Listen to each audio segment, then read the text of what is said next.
Un tour à la voile en solitaire, la règle est simple, le skipper est seul à bord pendant toute la traversée, exception faite en cas de sauvetage d'un concurrent uniquement. Un tour à la voile sans escale, une fois le départ donné, les navigateurs ont 10 jours pour retourner au Sable d'Olonne en cas de pépin. Passé ce délai, les skippers peuvent s'arrêter dans une crique par exemple, mais ils ne peuvent pas mettre pied à terre au-delà du niveau de la plus grande marée haute. Un tour à la voile enfin sans assistance, là encore en dehors du délai de 10 jours permis pour rejoindre les Sables d'Olonne. Une assistance téléphonique avec le médecin de la course est également permise en cas de blessure par exemple. Et puis les marins peuvent aussi contacter leur équipe technique pour s'informer sur une réparation, mais attention, ils doivent l'effectuer eux-mêmes.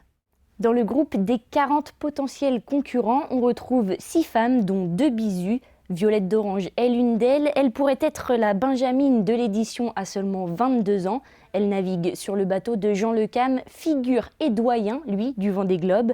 La distance 45 000 km, soit 24 300 milles. Mais en réalité, c'est bien plus. Le vent, la houle, les courants, tout est imprévisible sur l'Everest des mers. Lors des précédentes éditions, les navigateurs ont parcouru parfois jusqu'à 52 000 km.